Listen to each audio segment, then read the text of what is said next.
Hello, everybody. This is Alia Jamal, the love coach, and we are meeting for another love circle.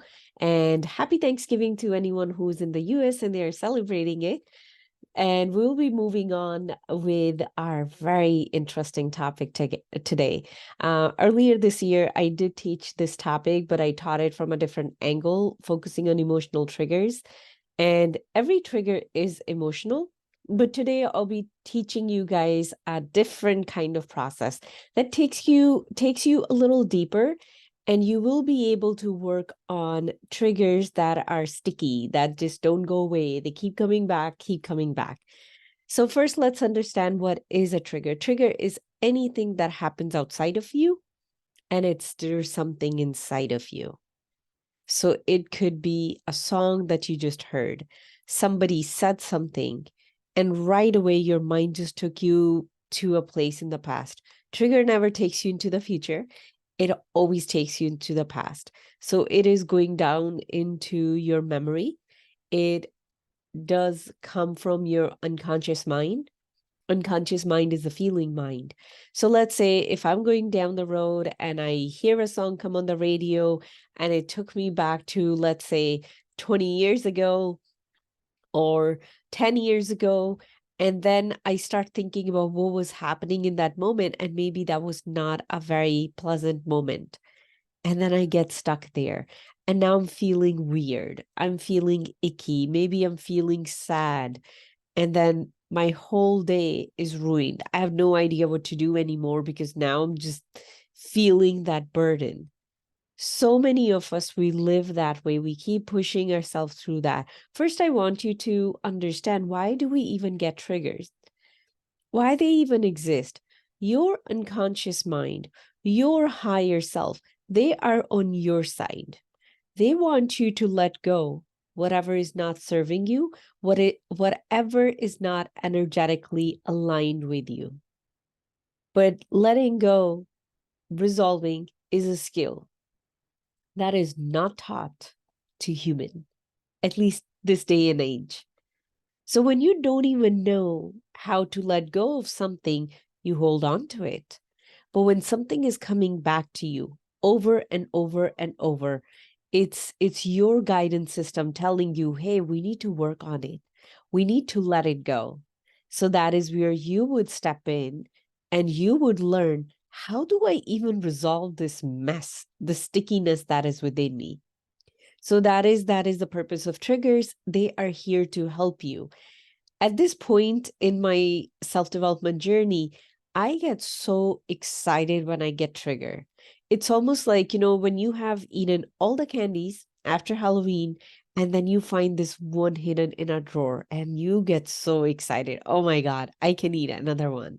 It's that level of excitement because I know every trigger that I work through, I get deeper within myself and I come closer to my higher self. So it's very rewarding internally. It's a very rewarding because your inner world just keeps getting beautiful and more beautiful every single day. Now let's look at it, why it's important to resolve these triggers. Outside of the fact that you are going to come closer to your higher self, align more with your true self, which is the soul, not the true self that sometimes we think true self is. Um, if we don't if we don't resolve it outside of that impact, it gets stuck in our body. People who get diseases, unexplainable diseases in a very young age, is those suppressed triggers, is that suppressed trauma that did not get resolved and it got stuck in the tissues. And now that energy is creating dis-ease. You're not aligned with your true self. So over time, if we keep ignoring what we are feeling, what we are getting triggered, and we just, chug down another cup of coffee and keep going, over time, you're going to start having chronic diseases that won't even make any sense. This day and age, we have high blood pressure going on in early 30s. That is not normal for a human. It's not. We can blame it on the food that we eat or lifestyle, whatever, but it really comes down to not knowing the skill how to resolve inner conflicts that goes on within ourselves, and they create these sticky energy balls that just, hold on to different parts of our body. So that's why it's very important that we work through it. So two things. One, I'll be teaching you how to take care of it right in the moment. Second, I'll be teaching you when you do have some time, how to do that deeper process to get to the other side. So let's say right now, I'm going to take some examples from my personal life. So let's say I am in a restaurant with the family, and we all are eating food, and then maybe a song comes on, and that takes me way back into the past, maybe my teenage years, and reminds me how life used to be and now it's not. And right there and then, now my palms are getting sweaty, my heartbeat is getting faster. I'm talking about an extreme form of trigger. Sometimes it's like, you just feel like something is off. So let's talk about the a little extreme ones today. So what's happening, that thought that has come to the surface, it has activated a very specific emotion. And that emotion, for my unconscious mind, my unconscious mind does not know what is past, present, or future. It's thinking it's happening right now. So it's thinking that thing has happened. We have lost something important, and the panic needs to happen right now. So it's going to activate my sympathetic nervous system. What is sympathetic nervous system? Fight, flight, freeze mode. That is when we have a panic attack. That is when we faint. It's our sympathetic nervous system. When it's too much for your mind to take it, it's too much for your physical body to take it. So, it's a system shut down because we need to restore the energy and reset. That is what's going on. So in that moment, if somehow I can switch to parasympathetic nervous system, which is a calm nervous system. Somehow, if I can do that, at least I can stop the physical response, and then I can work on the thought process. Because you can't really work on your thought process when you're having a panic attack, or when you are in the midst of blowing up with anger. You can't do that. So the fastest way is your breath. Why breath is your fastest way? Because there's a diaphragm. When your lungs expand with a deeper breath, they push the diaphragm down. It's almost like, the lung is touching the diaphragm. Diaphragm has the neurons that attach it to parasympathetic nervous system. So it's almost like you pushed a reset button, or you pushed a switch button. Literally, that's how it works. So when you take a very deep breath, parasympathetic nervous system is getting activated.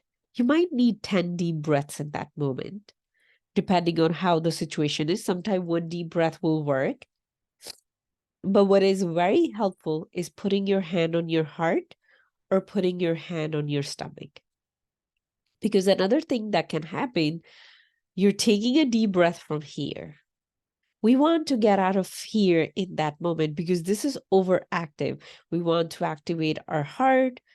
We want to activate our navel chakra. That is our life force. That's why there's a whole talk about gut brain and how amazing it is. That is literally where our life force is. That's where we store it. The chi that runs our body gets stored there.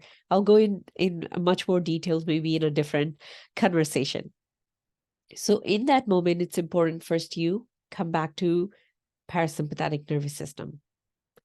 And once you're calm and relaxed, if you do have time right now, it would be amazing to do this work right in that moment. Or you can do it later on, let's say when you come home. When I'll come home, I'll do it. Personally, for me, because this is the work I do for my clients day in and day out, I do it for myself too. It's a very quick process I can do in my mind. I don't even have to write it down. But if something is so big that my mind is just getting overwhelmed, then I'll take myself through these 5-step process and I'll actually write it down. So the first one is you're going to ask yourself, what is it that triggered me? What is it? What was it? Was it the song? Was it the memory? What was it? So we need to first really come up with a trigger. And this process is so powerful. In 2021, I was having panic attacks. I couldn't even drive long distance. I could not drive on a highway because I had my first panic attack on the highway. In those 4 months, I worked with my mentors to get to the bottom of it and come up with a strategy, which I'll be sharing with you. And then I kept doing that. And after 4 months, I never had a panic attack. My nervous system never went like this, or my whole body is going like this as soon as the speed goes high. It was getting triggered by speed going more than 50. So it's very interesting how our body starts responding to stuff that is going on within us. When we ignore it, it gets even worse. So first, you have to find out what is the trigger. And this is a space where you cannot bring in judgment. You have to be so honest, no wishy-washy, go as deeper as you can go. So for me, the trigger was a thought. I lost something important. I lost something that everyone else has, but I don't have it. That was the thought. Then the next thing you will look at, how does it make you feel? In that moment, how did it make me feel? It made me feel sad. And it made me feel grief, like a very heavy grief. So first you'll ask yourself, what is the thought? The second step is, how does it make you feel? The third step is the story.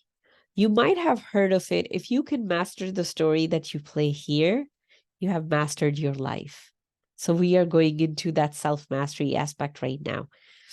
So you will ask yourself, what is the story I was telling myself that made me feel sad? What is very helpful is closing your eyes, going back into that moment, and feeling the feeling, and then paying attention to what is going on in your mind for you to feel that.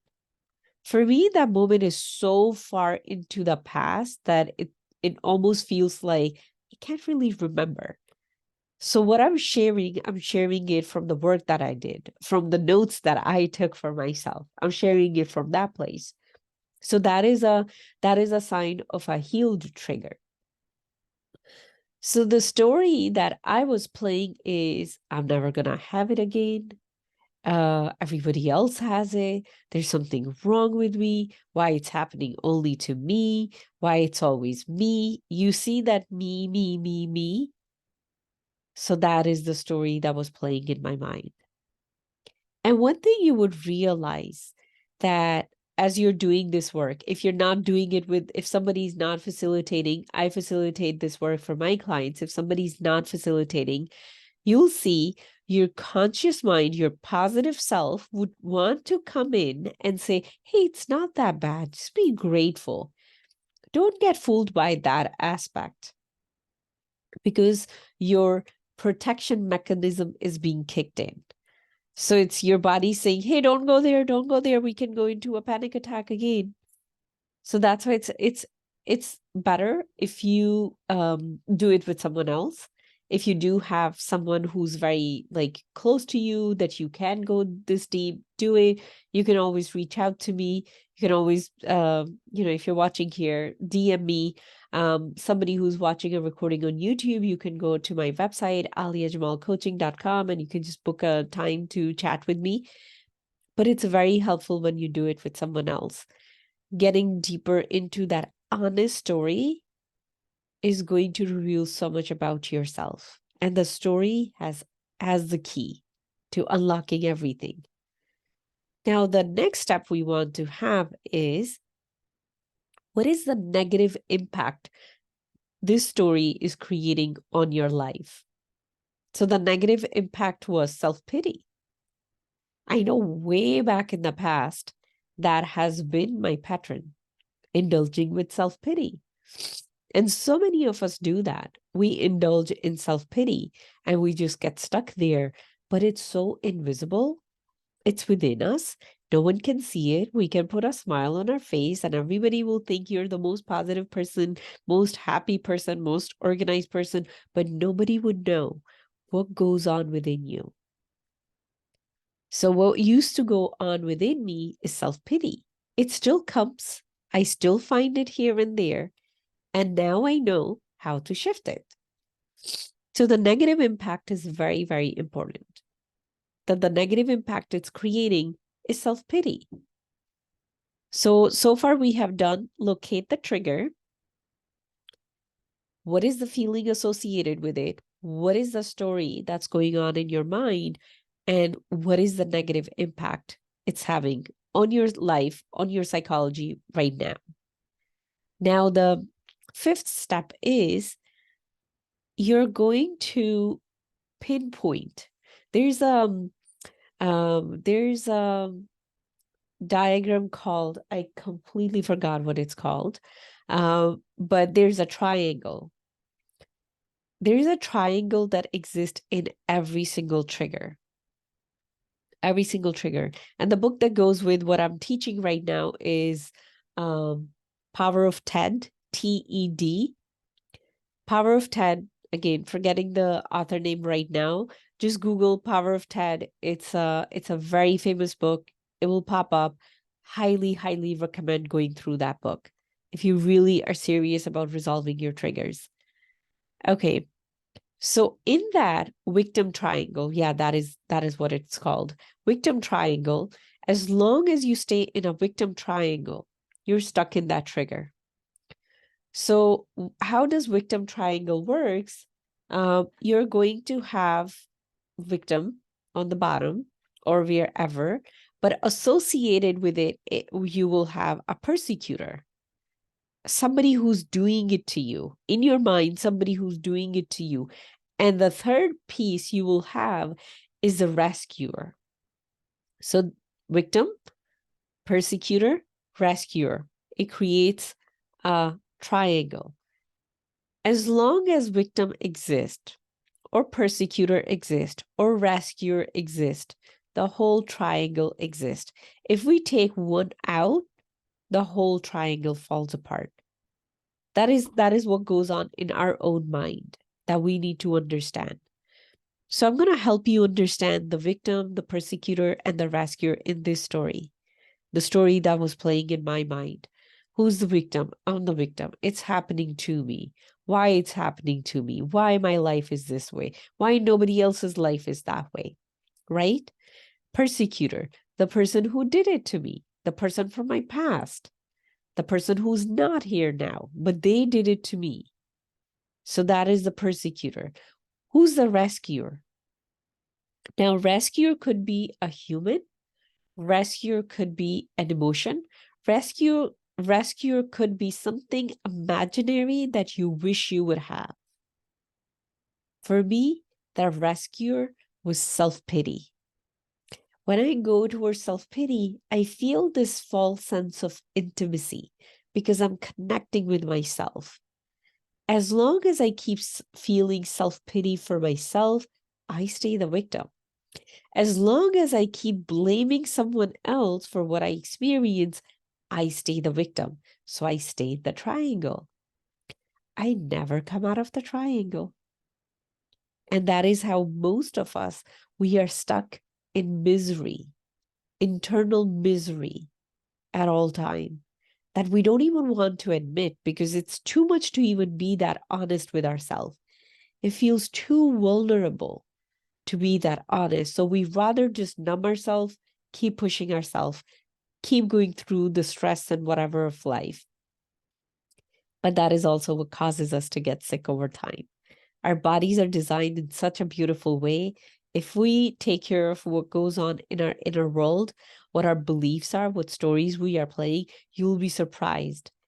You will stop aging. I can tell you in last 5 years, I have been kind of going backward in aging. When I look at my old pictures, I am definitely getting younger in the way I look, the way I feel. That is the power of doing this inner work. So now what we want to do, we want to come up with a new story where you're going to be the hero of your life, not the victim, because we need to dissolve that triangle. So next time, another aspect is next time your mind wants to blame somebody, stop it. Say, no, whatever has happened, it's on me. I created it. I don't understand it. I'll figure it out. I'll work with somebody. You can reach out to me. You can work with me. I can help you see all of that, how you created it.